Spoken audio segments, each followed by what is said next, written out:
Welcome to the Eric Tries Too Hard podcast. This episode is going to be called BFF Volume 1. In that I brought all my BFFs on here, and I don't think any of them like each other at all, so it's going to work out great for us. I don't know who the rest of you guys are, but I'm going to assume you had Eric first, but I want you to know that I had him best. Oh. Oh, you guys can feel free to interrupt each other, just because there's a small delay on the Google Hangouts. If you realize that you are talking for more than like half a second along with someone else, then just quickly cut off. But don't like just jump in if you have some shit to say. And there's a devil may care attitude. What are you guys all looking at so close? You looking at Brad's face, Ryan? I've never seen Brad with an epic beard like that. That's epic, dude. Thanks. It's very nice. Did you just get back from chopping wood? Is that why you're sleeping in? Hey, he puts in a long day in front of all of those brawny paper towels, all right? Oh, man. That's why I didn't jump in. All right, so I'm going to go and introduce everybody. At this point, when this has been out, you will be very familiar with all three of these people. So first we have Ryan Sweeney. Ryan Sweeney. We have him. You can say words. No one's going to see your face. Hello, podcast world, and Eric's 3 listeners. Yep, which are you guys, so hi, welcome aboard. Glad you got us all together. Yeah, this is actually the first annual Eric Tries Too Hard convention, and we had 100% turnout. And then we had Pat Humanumina. We're not allowed to say his last name. Hey guys, I'm reporting live, sick from my bed. Yeah, you look like shit. What are you reading? What are you reading? That? What are you reading? I can't read. I just put it there so people wouldn't know that I'm a functional illiterate. It's called Foot Soldier. Nice. How many pictures are in it? Like I would say how many words because there are fewer. Okay. All right, and we have Brad Lumberjack Hartland. What's up? Brad, Weezer's #1 fan. #2 behind every other Weezer fan. Of which there are only there one. Are dozens of us. Big top from a porcupine tree fan. Ryan, are you still into the porcupine tree? Porcupine tree's on hiatus right now. The front man, and so are their fans. The front man has been putting out some prog gold though, so I'll give it that. Is their fan base on hold too, Ryan? Yes. Man, I know I said that joke twice, but I thought it was going to get a better response, so I assumed people just didn't hear it. Turns out they did. Nobody was into it. All right, moving on. We're just not giving you any credibility, Eric. Joke landed. Moving on. All right, so in the Hudson River. Jesus. Be honest, he just had us on because you know we laugh at your jokes. Yeah, pretty much. Oh. Do any of you who aren't using headphones, I can't tell because Brad has giant facial hair and because Pat's far away, if you don't have headphones, if you could use them, put them in and put them on? Give me one second. If not, that's okay. I got him. Give me a second. All right. Oh, we're going to get a show. Looks like he's got a fucking My Bedroom Cam shit on there. Oh, yeah. It's about to get sexy up in here. Are those corduroys? Are those new corduroys? No, those are underpants. Oh, all right. When I was working with the severely mentally ill at this outpatient program, Pat, you worked there. When we I was a fashion disaster because I was learning how to dress for work. Like one time I came in with like black dress pants and a black dress shirt, and one of the mentally ill people called me Johnny Cash all day. I felt like such a but another time I wore oh my god, I wore corduroys, and there was this was someone and one of the clients came up to me and was like, "Was corduroys? I didn't know they made corduroys today." I kept laughing at me. What? You were hoping that was Very good. That's what I was looking for. So Brad, you know what? Brad found the drops. I didn't know those existed. Leave it to fucking techie ass Brad. I do podcasts on Hangouts for like almost a year, and I don't know shit about shit. Brad spends 5 minutes and finds a whole sound effects kit. And Brad now has put a clown face on himself through the special effects. And I'm no longer going to narrate your visual gags, you assholes. This is an audio medium. That is a nice monocle, though. Oh, you guys suck. This is going great. Yeah, well, so far, I mean, this couldn't be better for the intros. Happy birthday. Yeah. Okay, fuck me. See, that's the thing, you're playing into my ADD, doing all these visual gags, and I'm going to comment on them because I can't help myself. All right, Did you even have a theme? Yeah, seriously. Okay, mister, I can't put headphones on correctly. What the fuck is that? Okay, you know what? Why are you hanging yourself with them? You know what? I should be hanging myself with these. This is going really poorly. These are all kinds of twisted up, and you know, I'm not as tech savvy as you. That's fair. In your box layer there. That's one of my yeah. I do have a box fort of baby shit behind me. So so that actually reminds me with the tech savviness. So Brad, you've shown us your I was going to say a different word for it, but tech savviness for this program with your sound effects and your visual effects. Yeah. Do you recall? Do you remember? Do you remember when we saw Kevin Hart at the DC Improv? I do. And he had 7. So we walk in. And we're late as fuck. Like, the place is packed. It's a tiny club. There's a point for the other guys when Kevin Hart is by no means famous. Like, he's been in some shit, but he's not like it's a small club he's playing. So we go in, and they tell us, the usher's like, "Oh, you guys, we have 2 spots right up against the stage if you'd like them." And Brad, when I start to exaggerate, you just cut right in. And I was like, oh, okay, yeah, definitely. So they walk us in, and we're like, how the fuck did we get front row? And it's like, oh, we're the only white people there. Yeah. And Kevin Hart doesn't really do too many racial jokes, if any, really. I don't think no. Yeah. But all 7 of his openers sure as fuck did. Every fucking... We didn't get caught out until the very end, though. Yeah, well, and it was, so every once in a while, well, like, it would be like, yeah, it was less like, oh, you know, white people, like these guys, white. It wasn't like that. Oh, that would be a really shitty act, so I can't really say anybody would ever do that. But they, but it was just like, oh yeah, so white friend this, and it'd be like, these guys know what I'm talking about. And but at one point, do you remember when the guy, the mic cable, the XLR fell out? So like Kevin Hart's done, the MC comes back to thank everybody for their, and say goodnight. But like the microphone cable came unplugged or something, and he's like, couldn't get it back in. He could have got it back in. Eventually. It's not his first time using a microphone cable. Yeah, that's fair. But he comes over and is like, here man, you put this together. So I like stood up and just like plugged it right back in. And he's like, leave it to the white dude or something like that. he goes, I knew just who to ask. Oh, yeah. No, now if you had been up, like, actually it's an XLR cable, so you're gonna want to turn the 2 pegs to the. Then, yeah. Yeah, that's a good name. For credit to our race.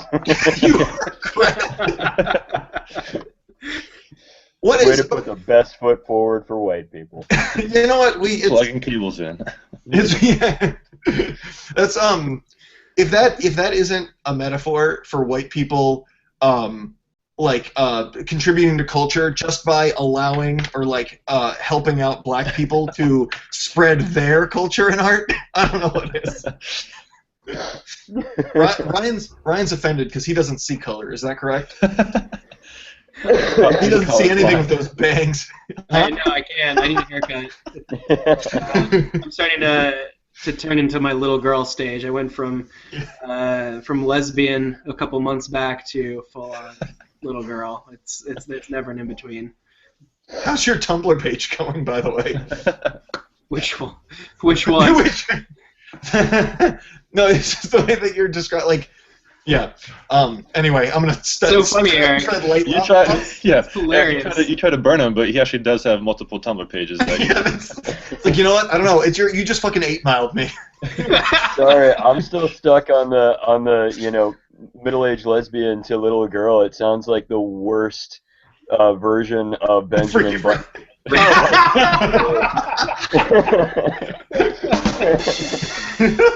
Oh, there it is. Oh, and I almost stepped on it. That's how you ran a joke, Eric. Yeah, sorry. Yeah, that's how you went.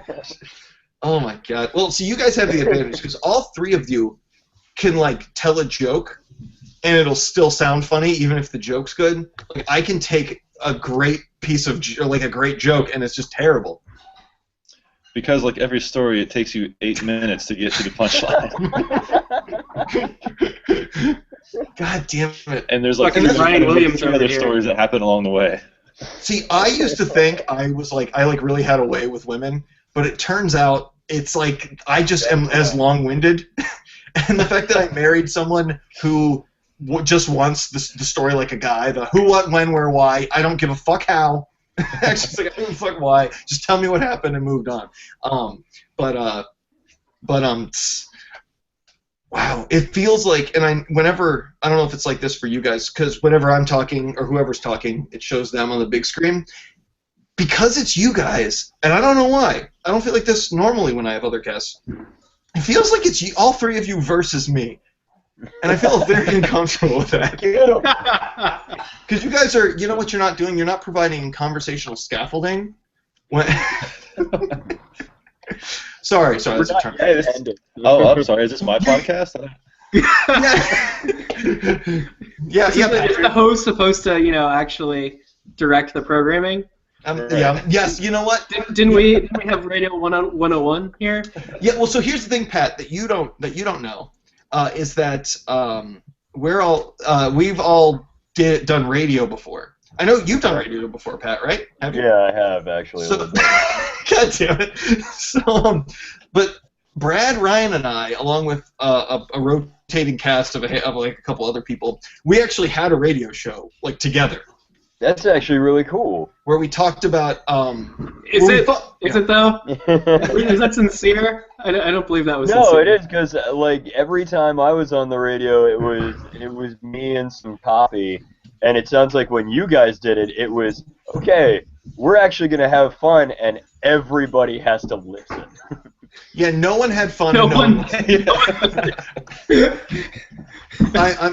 concrete about the no one listening, but I'm pretty sure no one had fun. Now, one thing that happened was the last episode we did, because I listened to a bunch of these a while ago when I was like moving, or maybe not moving, maybe I was just like going like cleaning shit, and I found a whole bunch of the recordings, and they were all like garbage after garbage after garbage, with every once in a while there'd be a cool couple minutes until our final episode, which was like 2 hours long, and we just said, fuck it. We busted each other's balls, and we played bullshit sound effects, and we just talked off like about whatever, and it was actually solid. Like I couldn't believe how good it was, except that it was still pretty shitty, but it was still much better. So this is the moment where Eric's going to reflect on what he could have done to make it a very good show, and we're going to have to listen to what we missed out on. I thought you were going to say it's the same with every single band I've ever been in. It's where 3 years later I'm like, oh, I know what I could have done to not make that terrible. Good thing I knew that then. I'm going to be like, yeah. All right, so anyway, let's move on with some semi-structure because, well, everybody's gone. Every podcast makes that joke about, oh, no one's listening anymore. But in this case, we might have actually cracked that code. So let's just go with so Warped Tour lineups are coming out. What do you guys think about the recent Warped Tour lineup? Sorry, wrong podcast. I was gonna be like, next question. Pass. On Babe Talk, that's like the hottest topic. All right, so what we who are the big headliners? Fill us in here. Yeah, like who's actually playing? Now I'm a little curious. You think I know? I'm the one who finds out when they say it, and then I just react off the cuff. Riff Raff is playing.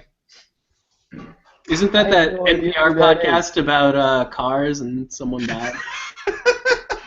That's Mike and Mike, right? Not Riff and Raff. Oh, Click and Clark. What is it, Kimmy and Clark? Yeah. Wait, what's Mike and Mike? That's sports, right? Yeah, that's on ESPN. Oh, resident jock. Brad said that like he was a little bit offended that we were kind of fucking up those details.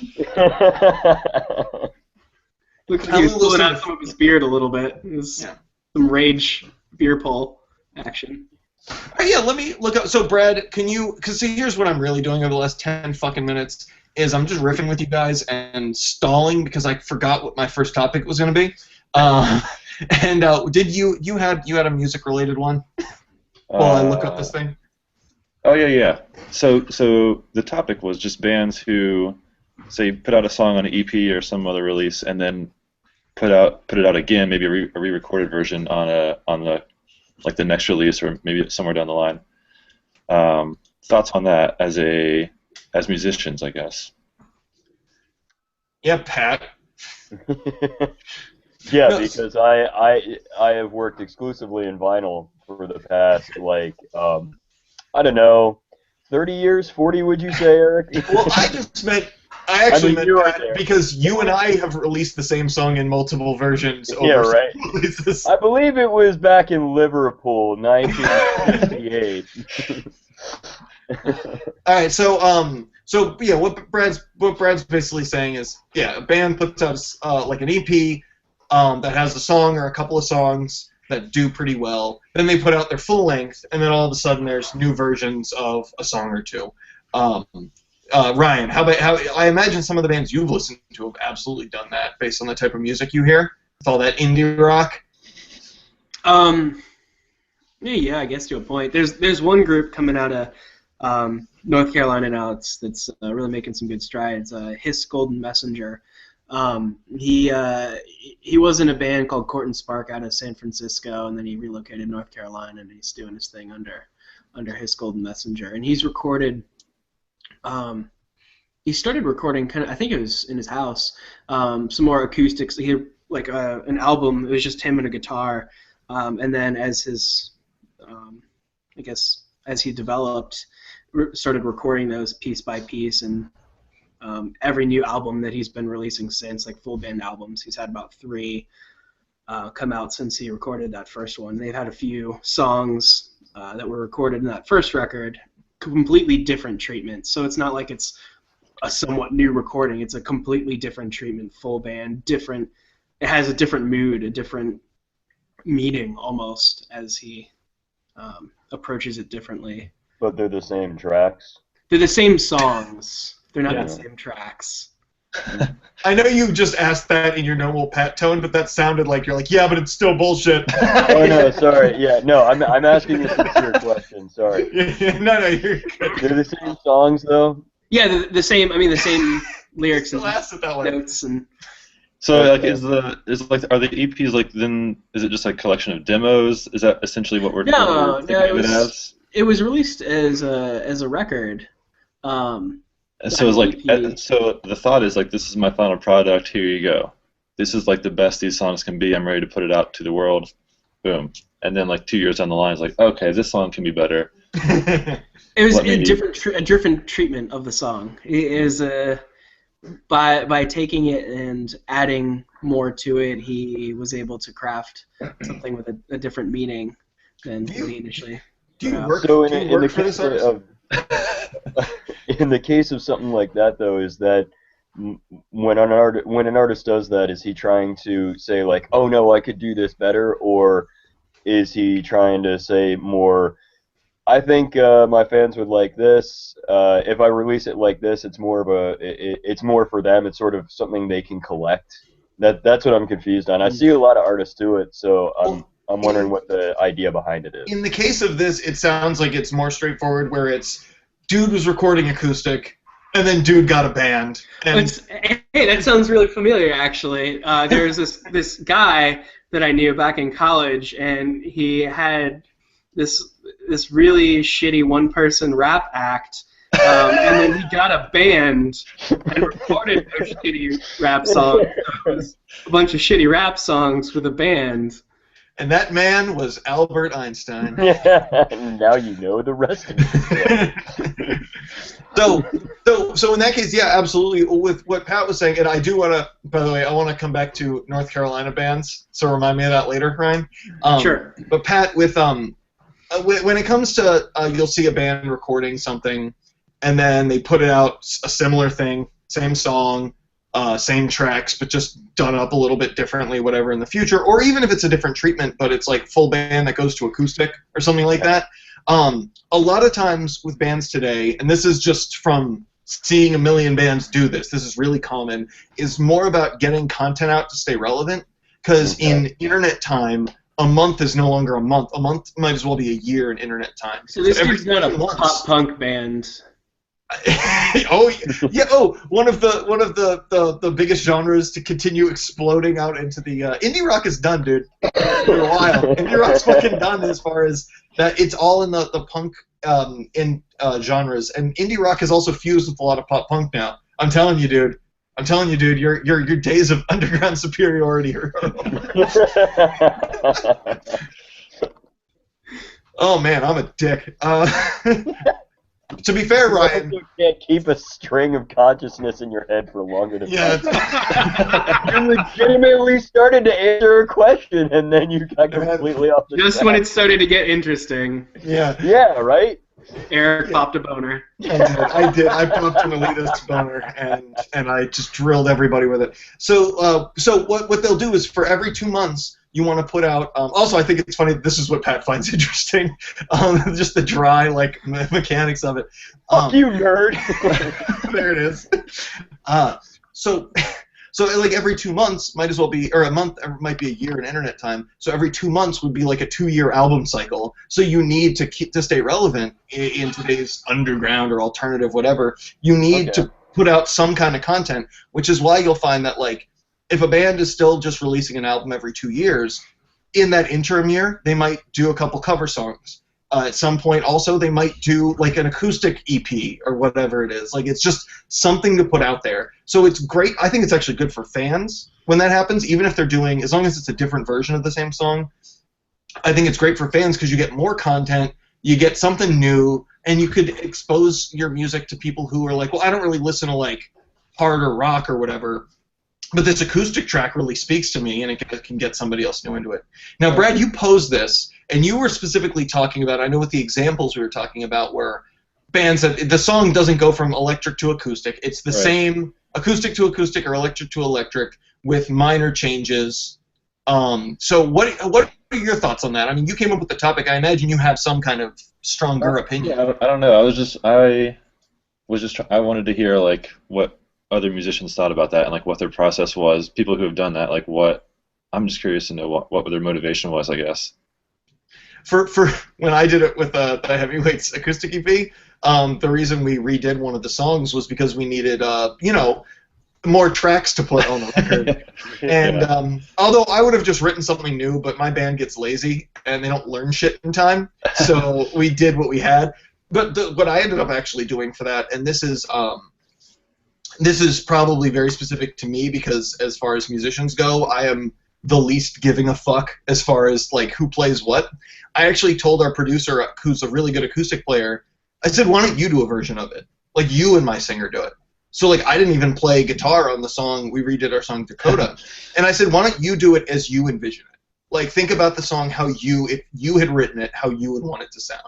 And it made it, I think, different enough that we also converted it from 2 guitars to 1 with what he did. And so I thought that was really cool. And for me, as the artist, I was like, oh, sweet. I get to hear one of my songs done completely without me, like a reinterpretation of my own song. So is it a cover then?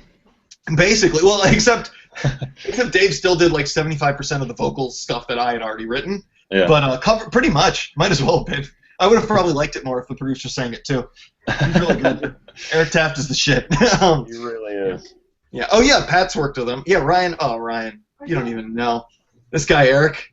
Oh my God. And then this guy Eric Taft is pretty sweet too. All right, so let's talk about Warped Tour. So, Brad, you're probably gonna know more of these artists than Ryan or Pat, which is a compliment to both of them. Yep. So someone who just got announced. Tell me if you know who this is. Bebe Rexha. Nope. What the fuck is It's that? like her picture. It's just like a semi-scantily clad lady in a leather jacket doing this. So what is she? Oh, by the way, her only description is pop. I love these descriptions of bands on this Warped Tour thing. Did you have a fake gun right there? Or a real one? You are in North Carolina. But Too soon. Wait, what? What happened? What? Too soon? You've always been a gun-loving fucking lunatic state. I know, and 3 people just got shot because of it. 2 days I don't know that. Oh shit, dude. Do you think I knew that? And I would make such a... I would, but I didn't know that. Yeah, you totally Some guy would. execution-style murdered 3 Muslims that were their neighbors because of a parking violation. Oh, that thing, yeah. that thing. See, here, where I live, it's a much nicer area. The only times people get execution-style murdered is for drugs. Meth deals? Yeah. Or not meth. We don't have meth. No, we have heroin. Oh, okay. Dude, I gotta tell you guys this. So we played a show on Monday at this like bar that it's actually not a bad bar. It's a pretty decent bar, but it's in kind of a semi-shitty area. And afterwards, this dude, me and our singer are walking in my car, and this dude comes out of the parking lot and he goes, "Hey, you guys want to buy some rock?" Which is crack. And our singer just goes, "What?" And he's like, "You guys want some rocks?" And it's like, "No, we don't really do that." And he goes, "Oh," and he points to the bar and he goes, "You think anybody in there wants to buy some rocks?"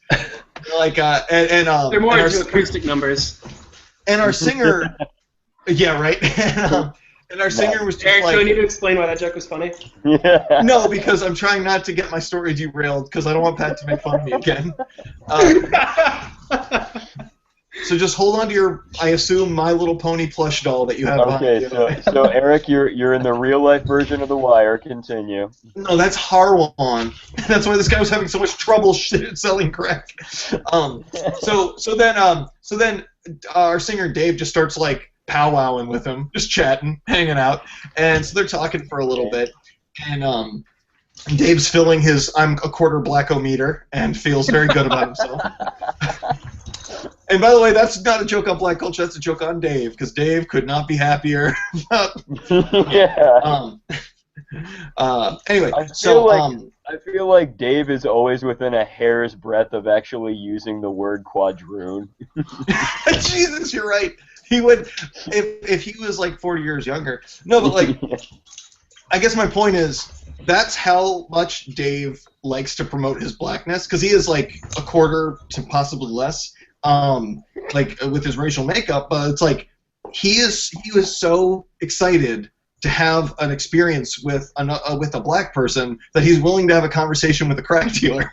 Like that's how it reminds me of, like, I would imagine like that's how like ultra liberals are, like myself, where it's just like you want to be in touch with minority culture so much that you're willing to just hang out with drug dealers just because of that one thing. Anyway, the point is, it's very misguided. Horseshoe effect, it's all those things. So anyway, so the guy is should I put this shovel down? Where is this guy? Yeah. Oh my God, I just realized how much I built it up before there's like, this is just a full drop off. Because where it ends up is, the big joke was supposed to be, because you were mentioning, oh yeah, you're in Baltimore, it's The Wire. Dave made a joke about it. It's like, oh, if this was heroin, you could sell it a lot easier. But after I built it up for 2 minutes. So Brad, you've been going skiing lately. Did I hear that correct, John? That's interesting. I was trying to see if there's a little ski hat I could wear on this thing, but looks like nope. No. Ski goggles, huh? No, but there is a snorkel. Same thing. Now Brad is wearing an CGI snorkel. Is that what you use for muff diving? Because that's kind of what it looks like with your beard. Oh no! Don't add drug. God damn it! Oh my God! I'm gonna make you guys do this again with me at some point, because we're gonna get better at it. Yeah. Oh my God! I feel like at this point, the only things we've accomplished are that like a couple of you have way more indie cred than I do, and I'm just a racist asshole. Oh my God! Well, fortunately, this won't come out for 4 months, so we'll have plenty of time to do a sequel.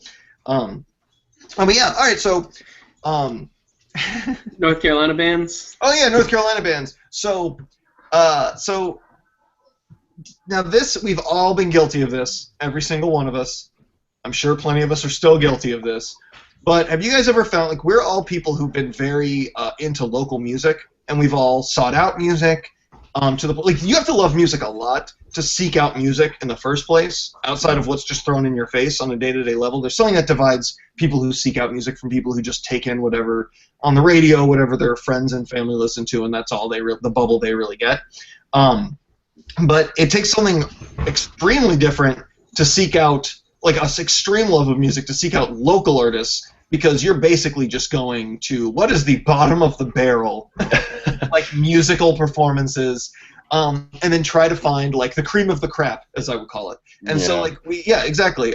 So, fuck, that's Dude, so why do you say that it's the bottom of the barrel? This is kind of where I'm getting at. Okay. We have all been guilty of this. Some of us in the present, whatever. When you make a song, you automatically, like, at first, you automatically like that song. You think it's way better than it actually is. That's just how that works. When you discover a band, especially a local band that you know and can interact with, or a band that you're friends with, I would argue that it's the same thing. You like the band. You think the band is way better than they actually are, because you have much more than just the music to base how your liking of them on. It's similar to, like, I always give people shit about, you don't actually like that band. You like how they look. You like them in interviews. You like that. And then you like the music a little bit. They're not the greatest band. You just like the whole package. I think that works the same way for local bands.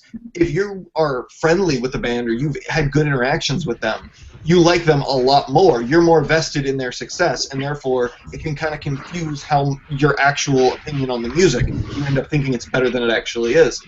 So, Ryan, when you asked me why do you call it the cream of the crap, the bottom of the barrel thing, I know you didn't use my shitty phrase, but the bottom of the barrel thing, it's because it objectively is.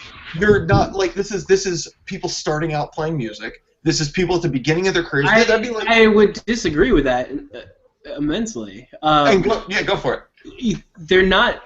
Maybe in your little pop punk world in Baltimore, so fucking it's all the shit's local and shitty, and a bunch of, like, 15-year-olds complaining about how no one understands them. Oh, shots fired. Am I gonna be murdered? Is the audience? Am I speaking to an audience that's?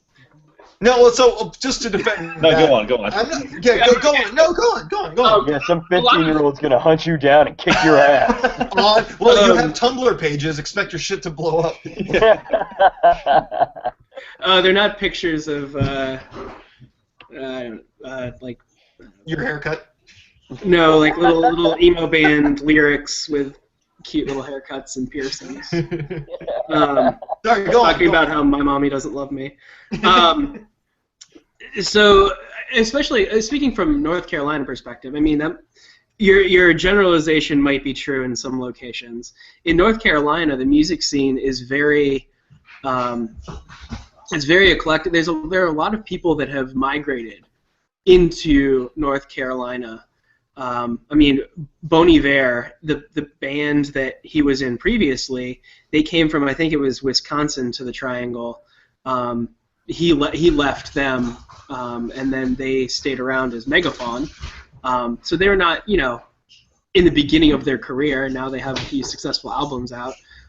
With the case of His Golden Messenger, he's far into his career. He's not just starting out, and he signed to Merge not too long ago. He was on Letterman not too long ago. He's still a local band. That's what I'm saying by local. You're opening a couple of cans that I think are important to talk about.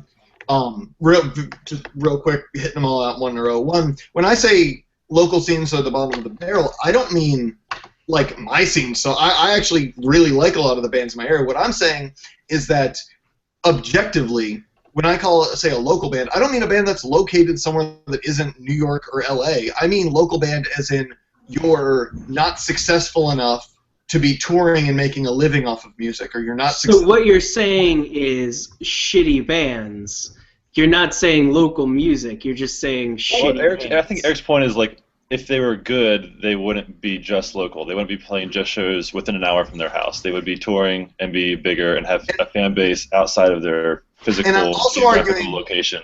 And I'm also arguing that it's not even just about being good. It's also about, well, it is about being good. Good is so real. It's not only just about being able to play your instruments well, not just about being able to write a decent song. Anybody, like lots of people can write good songs. The difference between a really successful band and one that can just write good songs and play their instruments well is an incredible live show, an unbelievably good ability to write songs or to record songs, or a knowledge of how to convert what's just a good written song into executing it in the studio in a very specific way. And all of that, I would argue, there are plenty of exceptions, but all of that, I would argue, especially with the live show, takes 10 years of nonstop work, or at least 5 years of nonstop work. And Yeah, but if you've been working for that long, that hard, doing that, then and you're still not making it in that sense. What do you define as making it?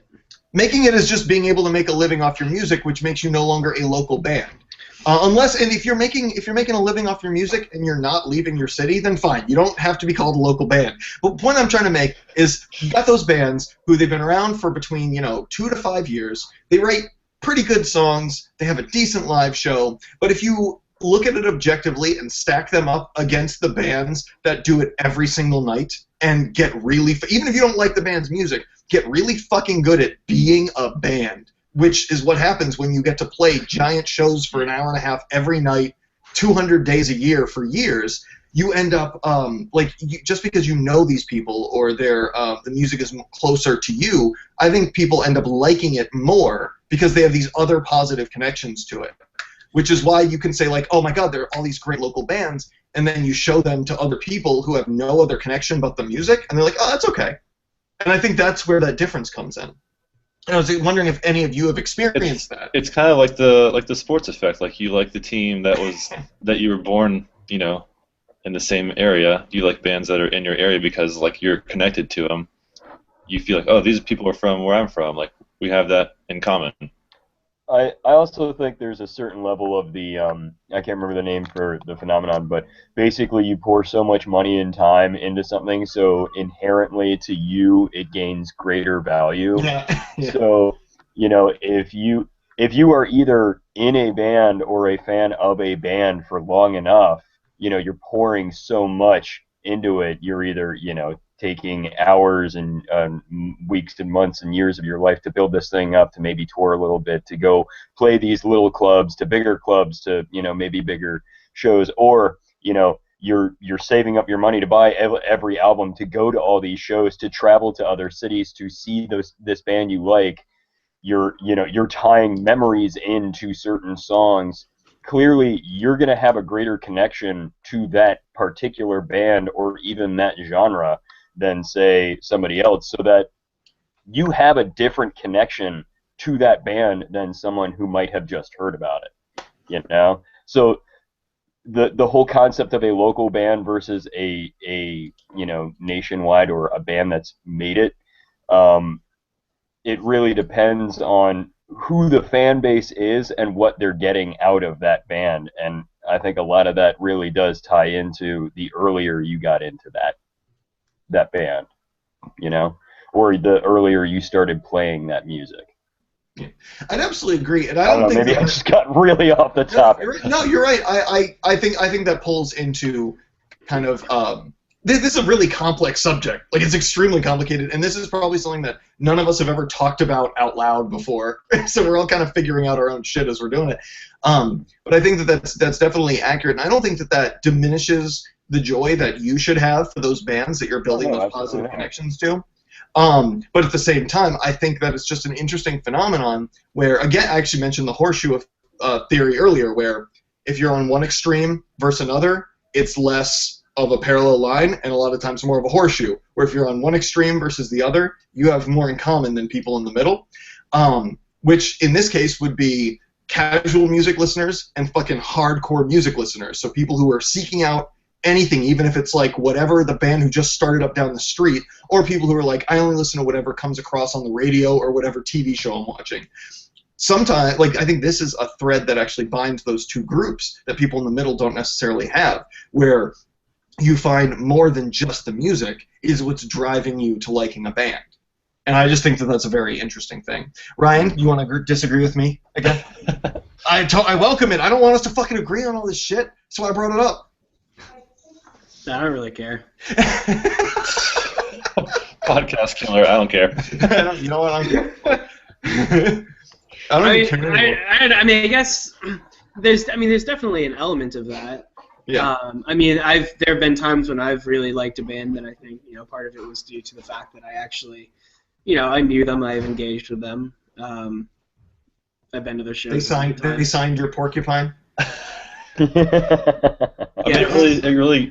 It gives credit to the fact that bands should be talking to fans at shows. Yeah. Especially for these small local shows, because that helps. I think it's unfair to say that a band hasn't made it if they're objectively to say that a band sucks because they haven't made it outside of the local scene. If they could be 100% more talented than anyone else coming out of the scene, they could put on an amazing show. Well, then why aren't they playing shows outside of their area? Then? It could just be financial limitations at the time. I actually agree with Sweeney on this, but I would argue that that's the exception, not the rule. Mm-hmm. That's the one out of every 100 bands or whatever, and that's awesome when you find them. Yeah. I'm trying to talk on because that's the thing that I'm trying to talk on a more just broad scale. And yeah, there's plenty of exceptions, and we shouldn't just lump everybody into one category. Right. But when I say that's why we're trying to find the cream of the crap is what I'm trying to say, where it's it's the shittiest pool you have to wade through, but when you find something in it, it can be amazing. Yeah. However, there are plenty of times you pick up just like a nugget of poop, and you're like, oh, this is pretty sweet, because this nugget of poop will talk to me and hang out with me after the show. We can go drinking, and that fell apart. Right. Well, no, because I think right now you're finding that in a lot of genres. And then you get shit all over your hands. Sorry. Yeah. Yeah, and then you get shit all over your hands. But I think you're finding that a lot now in genres that were already popular and sort of died off, and now you have a few diehard fans who are sort of rising out of the ashes, and bringing those things to the forebear again in smaller communities. Like the pop punk scene, like the ska scene, like a lot of other genres that once saw their heyday, had a lot of radio play, and were sort of a fad to a certain point, and then died off. But now, that seed was laid 10, 20 years ago, and now fans are still like, no, I never stopped listening. And now they're finding a younger generation of fans that are just starting to listen, And I'll use ska as an example, Because we love it. Yeah, because I am a huge ska fan, and I have been since 1996 when it was super popular for that one summer out of the year. But hell of a summer. Yeah, hell of a summer of ska. But here it is, nearly 20 years later, and you're still finding acts that are playing everything from really crappy little sidebars to not saying that the sidebar is a crappy little band or a crappy little bar, but crappy little off the way bars to major venues. I went to a bar last year or a year before where quite possibly the worst ska band that was clearly just a bunch of fans or a bunch of teenage kids that got some instruments together and thought they knew how to play them. They listened to one too many Sublime records. Yeah, right? And it was just like, oh, you keep trying, kids. You're going to get it someday. And but these were also the same kids who had such a love for it that they saw that other people in the crowd at least enjoyed the genre enough to stick around and listen to them as an opening act, and hung out and started to talk to these people and drink a beer with them afterwards. And I was like, okay, so they kind of get it. Maybe they're on their way. And then you have bands that are a little farther along. Again, gonna plug Eric Taft again for a minute, because we all love Swinging from His Nuts. Good nuts. Yeah, Party but got cover bands doing real well.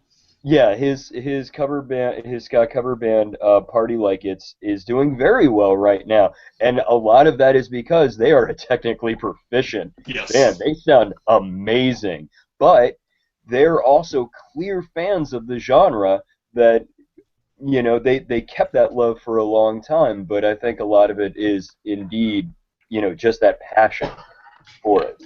All right, so what we're gonna have to. This actually has already been 45 minutes. Mhm. Believe it or not. I've got to. I know. I've got to run, for reasons that we don't need to discuss. So here's the thing. I noticed. So the first 10 minutes was great because we busted each other's balls. Then we definitely. I'm gonna recap this whole fucking thing. Then we stumbled around. Explaining for why the 15 joke was minutes. funny again. Yeah. Then Have for you about been 15 taking minutes, notes? we stumbled around. Oh, it's all up here, baby. I almost like missed my head. So anyway, and then we kind of hit our stride. We figured our shit out, and now we have to be over. But I want to do this again with you guys. Would you be willing to? Absolutely. Yeah.